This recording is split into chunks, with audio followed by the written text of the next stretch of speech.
Welcome to The Explainer. Today, we're diving into the fascinating reality of biological evidence through the lens of forensic genetics. If you've ever wondered how a microscopic, practically invisible drop of evidence can unfold into a massive scientific breakthrough, well, you are in the right place. We're going to decode the exact science that makes all of this possible. So every cell in your body holds a unique barcode. But how do investigators actually read it? I mean, we've all seen the TV shows, right? You know, that classic TV magic where a detective swabs a coffee cup, hands it to a tech in some dimly lit lab, and like 30 seconds later, a suspect's face pops up on a glowing screen with a big blinking match. Well, the reality?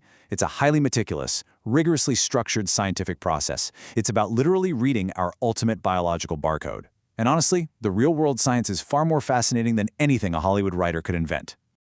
All right, here is our roadmap for today. First, decoding human identity. 2, the DNA toolkit. 3, steps to a match. 4, solving real-world mysteries. And finally, number 5, ethics and the future. Let's jump right in. Okay, kicking things off with Section 1, decoding human identity.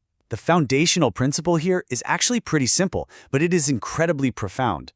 Every single individual on this planet, with the absolute sole exception of identical twins, possesses a completely and wholly unique DNA profile. Let's establish our baseline. Forensic genetics is the scientific application of genetic analysis, particularly DNA profiling, to identify individuals and provide evidence for criminal, civil, and humanitarian investigations. Basically, it's the exact point where molecular biology collides with the legal system. It is the highly accurate, totally reliable science of determining exactly who was where based purely on what they physically left behind. And this field has evolved incredibly fast. Think about it. We start in 1953 with Watson and Crick's foundational discovery of the DNA double helix. Jump forward to 1984, Alec Jeffreys develops DNA fingerprinting, a massive game changer. By the 1990s, PCR-based DNA profiling becomes the standard across forensic labs. And from the 2000s to today, we've launched straight into the era of next-generation sequencing and advanced forensic genomics. In just a few decades, we went from merely understanding the shape of DNA to reading it like a highly detailed, personalized instruction manual. Which brings us right to Section 2, the DNA toolkit. Let's shift our focus and look at the actual biological materials and the specific genetic markers that investigators rely on to solve these incredibly complex puzzles. Now, the crucial thing to remember is that DNA isn't just found in a convenient vial of blood.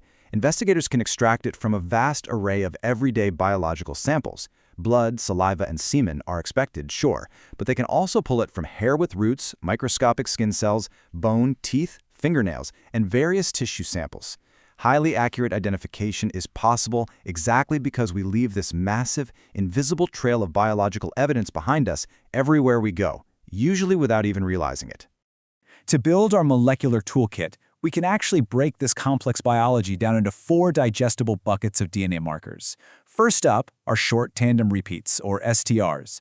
These are highly polymorphic, meaning they vary a lot from person to person, making them the primary marker for excellent human discrimination. Next, we have SNPs, or single nucleotide polymorphisms. These single-base changes are fantastic for ancestry analysis and for working with really degraded DNA. Now, if the nuclear DNA is completely missing or totally ruined, scientists turn to mitochondrial DNA, or mtDNA, which is inherited strictly from the mother. And finally, Y chromosome markers, which are inherited through the paternal line. Those are incredibly useful for tracing male lineage or separating male and female DNA mixtures in really complex cases. All right, moving on to Section 3, steps to a match. We are stepping out of the theoretical biology now and walking right into the rigorous, methodical laboratory environment where that raw biological evidence is actually processed. So, there are exactly 7 stages to this process, and each one has to be executed flawlessly. Step 1, sample collection, gathering evidence incredibly carefully to prevent any cross-contamination.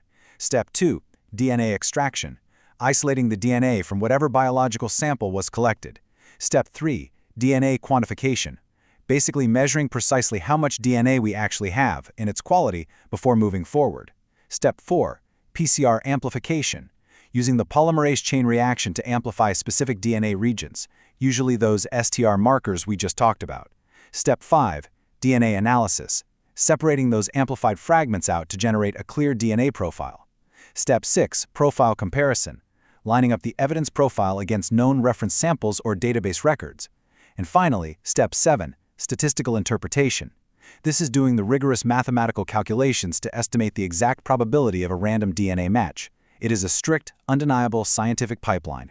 Powering those 7 steps are some seriously advanced core laboratory techniques. We're talking DNA sequencing, next-generation sequencing, and mitochondrial analysis.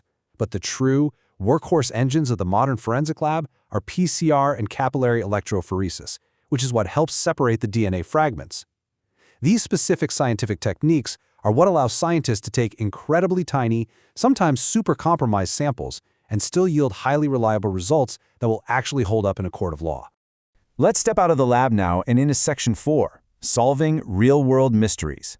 This is where the science connects back to actual human lives, and it's where the emotional and societal impact of this technology hits hardest.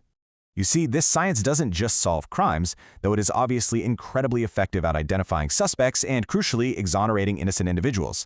The applications are incredibly diverse. Forensic genetics brings closure to grieving families through disaster victim identification, whether that's from natural disasters, aviation accidents, fires, or armed conflict. It drives missing persons investigations and kinship testing.